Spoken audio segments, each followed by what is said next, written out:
Hi there, my name's Jenny and I am obsessed with coloured pencils, as you can see. I've been using coloured pencils pretty much every day for the whole of my very long life, and it's not just for drawing. I don't use them necessarily as for drawing, I use them like you would seasoning.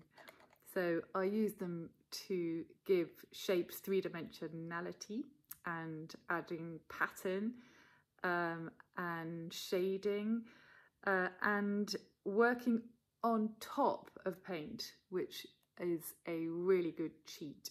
So I thought I would give you a little brief video instruction of the way that I use colour pencils.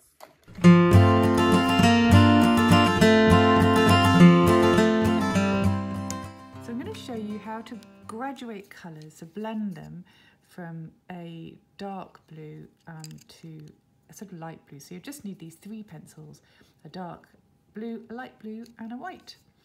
So what we're going to do is we're going to start with a main colour. So people often think that you start with the darkest, but we're going to start with the main colour. So that's the sort of mid and the strongest colour. Excuse me. Now, what you're going to do is you're going to press really hard at the beginning and then decrease the pressure, just decreasing it, and keep that pressure really light until it's like a sort of whisper of colour. Now you will go over this with this colour again. When I teach children this, I tell them first of all to rub their hands and rub them really hard and get softer with your touch until you can barely feel it. And it's a really good way of explaining how that pressure works. And actually, once you've done it yourself, even though you're not a child, you sort of get that sense of how delicate you need to be when you're kind of lessening that strength of colour. Then you're going to take the darker blue and add another pressured line, not as big as the last time, but pressing firmly at the start and then gently releasing that pressure. And you want to stop about halfway, whatever area it is that you're colouring, so halfway. Then you're going to take the white, and I would start about a third of the way up, and then you're blending in the white and the blue and the paper. Then you're going to take this mid blue again, one last blend of the pencil, and there you've got a really nice gradual darker to lighter blue. It's really nice for skies and also for the edges of objects to make them look three-dimensional. So let's try graduating from one colour to another. Not colours that go particularly well together, but it'd be interesting to see how we can make them blend, even though they're very, very different. So this time I'm going to start with I would say the sort of the brightest of the colours. So I'm going to start with orange, but it doesn't really matter because obviously it depends on what you're painting and what you're drawing. So again, we're going to do that pressure, really pressured at the very start, and then gently. It's just not as long as the previous one, so probably about, you would have, if you were doing the sky, maybe come to about here, but we're going to finish here. So just really nice and smooth. So then we're going to go to the next colour, which is a yellowy orange, because you're bridging the difference between the orange and the yellow with a kind of mid colour. So these colour pencils are very, very standard coloured pencils. There's nothing special about them at all. They were the kind that you have in schools. They're good pencils, but they're not expensive, posh ones. And now, so you can see with the yellow, it's not as extreme as the blue where you carried on. You're sort of stopping about here because this bit does a sort of transitional colour from the orange to the yellow. We're going to go now with a slightly more lemon yellow. So we're not going to bother doing any pressure here with that lemon yellow. We're going to start here in the sort of middle of that mid sort of orangey yellow, and pressing quite firm until you get to about here, because we're transitioning into another colour. So very gentle now, and carry on quite a little while. What we're doing is we're kind of repeating the orange. So that was the orange, now the yellow. So it's exactly the same, but we had a smaller area with this mid orangey yellow. Now taking a lime green. This is very different how I normally do it. We would normally start to add pressure at the very beginning.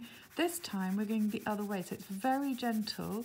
You're introducing that colour to the yellow, blending it in, and we're going to go in reverse. Then you start to press harder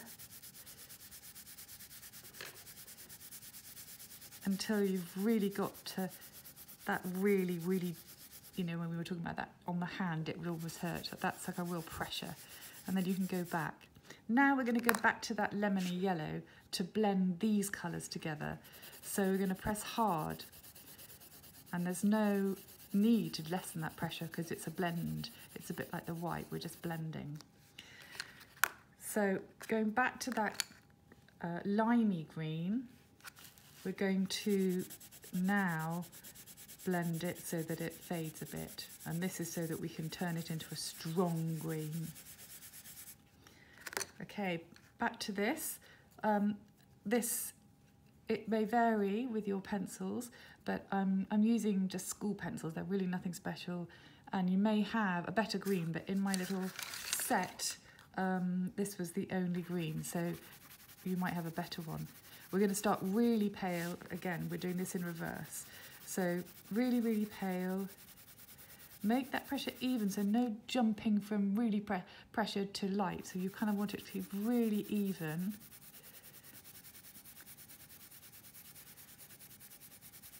And then when you get to the end, you're going to press really hard. Now you can see there's lots of paper showing through here. So what we're going to do, you press hard for about the same distance as the orange, so it has an equal symmetry to your shading. I mean, it obviously depends what you're trying to depict. So going back to that paper showing through, you have to blow on it every now and then, or sort of, you know, with your hand. You're going to get rid of all that white using that lime green. And then if you wanted to, is to go dark here, like we did with the orange, just to give it a real sense of depth and a little bit more blending. And there we have it, orange to green. Really useful for things like sunsets or leaves, the way they sort of change colour. Anything really with nature, like apples where you have areas of red merging into green. So hopefully this will be useful, and it's a really easy way to do it with not very expensive pencils. So now we're going to try and make this blob look a little bit three-dimensional. So this is really useful if you're drawing anything like a bowl or some kind of object which needs some depth and some shadow, and it want to look, and you want it to look really, really, really real. So I'm going to start with a dark brown. Oops. At the edge, just to give it a sense of being. Like this is the dark side and that's the light side. So you have to kind of make that decision, which is the dark side and which is the light side. So I'm only going to shade. So we were talking earlier about pressure.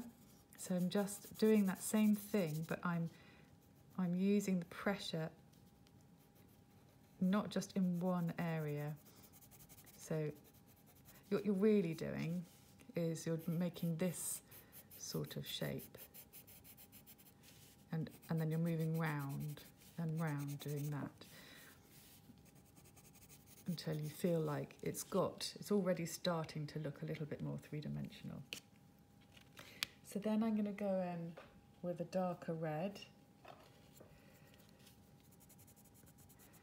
and it's really punchy with the dark brown.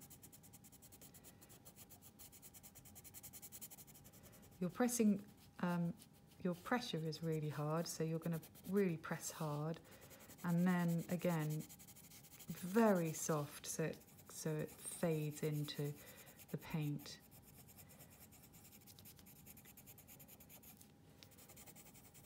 It's all about pressure, and you kind of want it to very gently fade into this area here.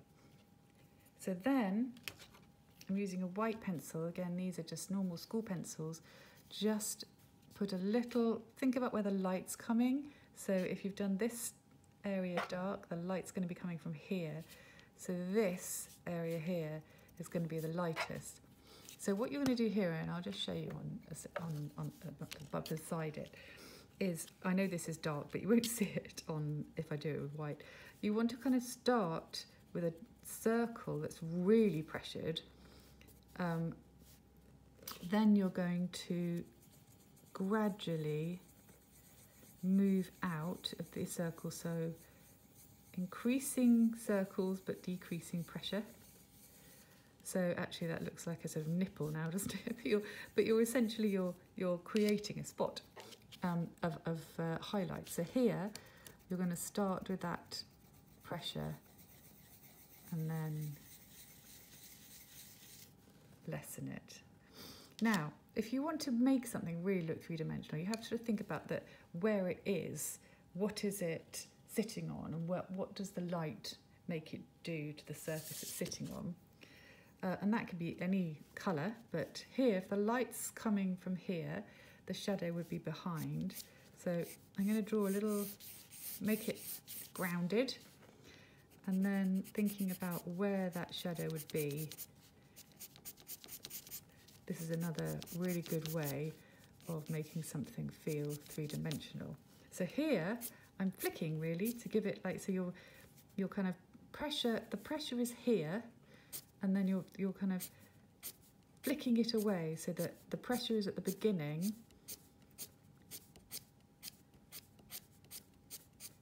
and it's sort of giving it that feel. So now you've got a little bit, you want to kind of increase that shadow, just giving it a bit more sort of weight.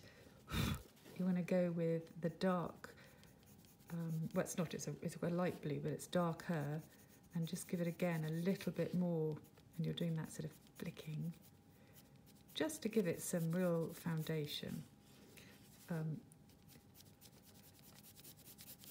So again, you're just sort of doing that gentle flick. So it's looking more 3D now, and I feel like it doesn't look like a blob, it kind of feels like it's got a position, like you could just pick it up. Right, now we're going to go on to something very different. So this is a real tool I use, especially for my holiday diaries when I'm drawing the sea. And in fact, the Sketchbook Club, there's a module with fish that uses this method for drawing the sea. So going back to how amazing the white is, dark blue and dark red and dark any colour work amazingly if you go over it with a white. So here I'm just going to mimic that semicircle shape, like a sort of scalloped edge on each of these. Now this is a tiny section, so I would probably do this on a whole page and lots of different colours of blue, but it's so effective. So you're going to just, there's no shading involved in this at all, it's using them as a sort of decorative tool. Now if it's quite a sort of dark green but not too dark, so that it wouldn't really work, with the white pencil on top. I'm going to do a dark blue.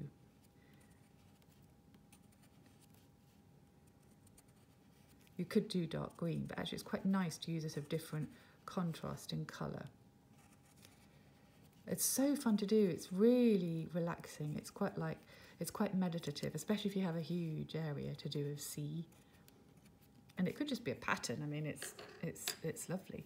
Now I'm going to go with mid blue. But honestly, they break all the time.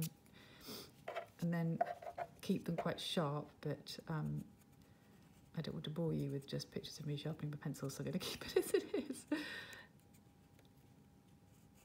So you can imagine how that would look on a large scale, with fish jumping out, but just how lovely is that base to draw on as well. It's a lovely sort of chalky texture, so the pencil just smooths on. It's very satisfying.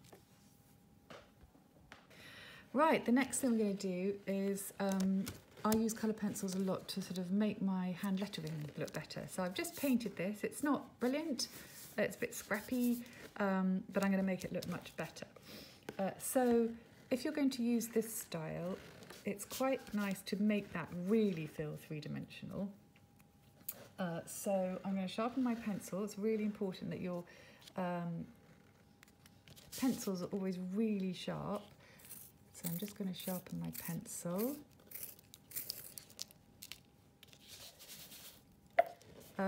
So we're going to make this three-dimensional, and what we're going to do is we're outlining here and giving it a bit of a drop shadow like that. So it's kind of making it into a box, and there's no shading needed here, it's just full-on pressure, but it just means that you're making it look really three-dimensional. Now, it's always really good to have some reference of lettering so that you get which sides the shadows go. I know it sounds really simple, but things like here, where you've got the top of the bridge of the H and the sides, it's so good. So, I mean, you can just sort of Google 3D lettering or drop shadow lettering. And then also if you ever get if you get a nice card and it's got nice lettering in it, just keep it so you can copy it. So we've turned that into a much more exciting H than it was. I'm going to outline the whole thing. And then I'm going to use a paler blue for the sort of roof of the H and the bridge of the H. I'm going to use that paler blue to blend in the darker bits. And then finally, I'm going to go with a white, and I'm going to make the lighter blue more solid. And I'm going to do a little strip down the side just to blend that in. Now, if you wanted to, you could add a little bit of white to the ends just to sort of really make it feel like it's 3D. So that was my blocky type of lettering. And now I've got an Italic painted ELLO. So again, really good to have reference here, but it really brings this lettering to life if you give it a little bit of a drop shadow using pencils. So you do have to have a sharp pencil because you're talking about very sort of thin lines, but I think you'll agree it makes such a difference to the lettering. Again, I use this a lot in my holiday diaries, which some of you may be familiar with, and just keep going until every letter has a really nice punchy drop shadow.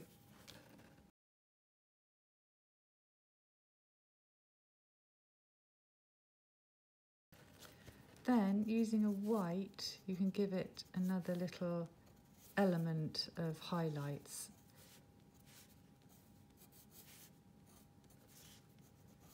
And that's a lot more interesting as lettering goes. Now the other thing you can do with colour pencils is to add some shadows, which is quite nice. So this is the same as we were talking about earlier, in that you're kind of flicking your pencil. So this way you get some sense of belonging for the lettering. Oh, sorry, I keep bashing the light. And it just means that it has a really nice feel of belonging on the page, and it looks like it's sort of three-dimensional.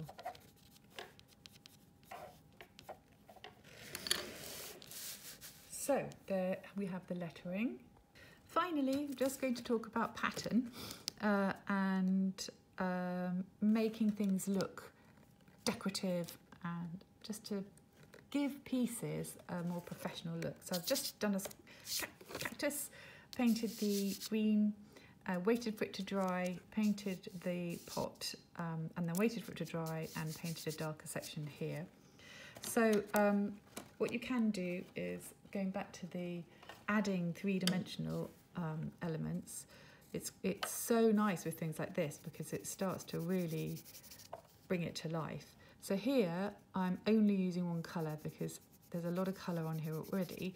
We don't need to use three colours because that green is sitting so nicely. It's so lovely to do, the feel of it on top of the watercolour. It's so satisfying. You're just giving it a little bit of depth. And the same with the pot.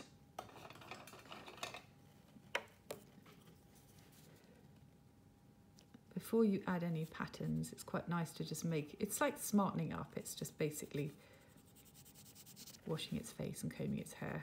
And it just means that it hasn't got these sort of edges which weren't very neat with my paints. Okay, so now I'm going to take a white to add the cactus's little spikes. So you can see it's starting already to look really charming, and it's a very simple little drawing, but it's a lovely way. The Sketchbook Club cactus module is one of my favourites. I'm always doing it as presents for friends. It's nice to do just a couple of cactus. I know we're supposed to say cacti, but I don't. I just say cactus, sorry. It sounds a bit poncy, cacti. Anyway, it's nice to do a cactus or a couple on a sort of card as well, as a gift for someone. Now, the outside ones I'm going to do with the dark green, so I'm just adding these little spikies onto this friendly cactus. I love cactuses. I've got lots at home. They're very dramatic, and also I don't seem to be able to kill those like all the other houseplants. So there we have the cactus. So now I want to show you how to add a little bit of pattern. So when you see things that are really decorative with paint, that's fine, but you have to be quite skilled with a paintbrush in order to do these sort of decorative, pencil's always breaking, these sort of decorative things which it would be really hard with a tiny brush. So I'm going to add detail. I've just used a purple. Now I'm going to use a blue,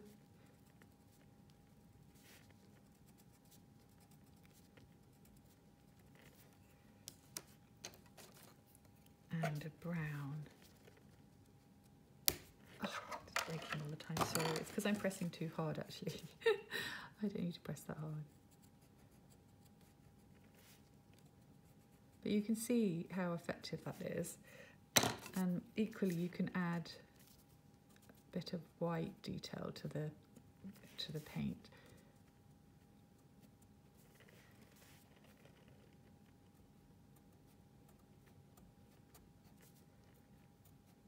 And it just makes it a much more exciting image.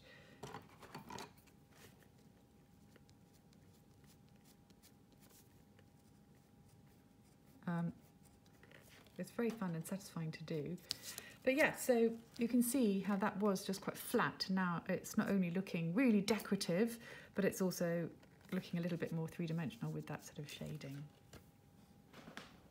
So there we have it, our little projects.